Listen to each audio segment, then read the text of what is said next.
for your time. Could you tell us who you are? Hi, yes, I'm Patricia Cochran. I'm the director of the Alaska Native Science Commission and also the former chair of ICC, Inuit Circumpolar Council. Thank you. Can you tell us what you did your presentation on today?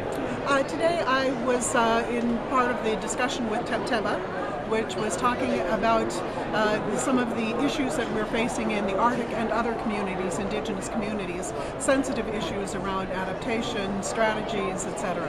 And what were some of the issues the Arctic people are currently dealing with? Well, we have some really severe problems that are occurring in the Arctic.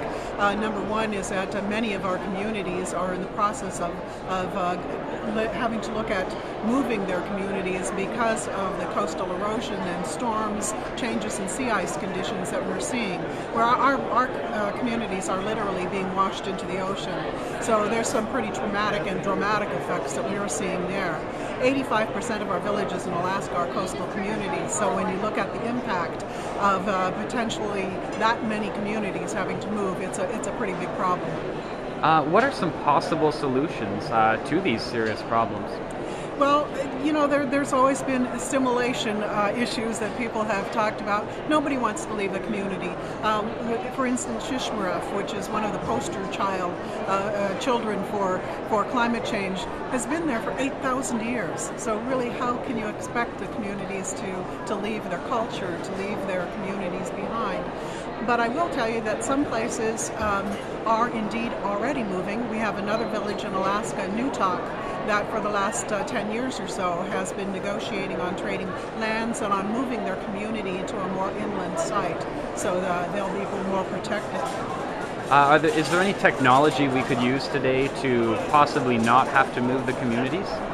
Well, we're looking at a lot of the adaptation issues and especially some of our own traditional knowledge, what really has worked.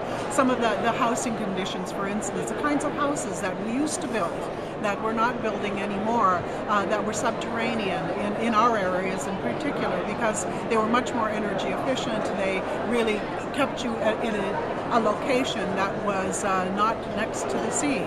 But many of our communities, you know, that have the infrastructure that's required now, whether they're school, roads, and all of the rest of those things, are very different. What's the view of the Arctic people in regards to Copenhagen? What do you think the feeling is and what they wish to achieve? Well, I think we all came here with pretty high expectations, and to be quite honest with you, I think they're not being met by most groups, and certainly not by Indigenous people. I guess the best that we're hoping for is that we will have a more concerted effort and a more organized way of making sure that our issues are brought to the table and that we can influence the politics, maybe not just here, but really on a worldwide scale. Thank you very much for your time. You're welcome.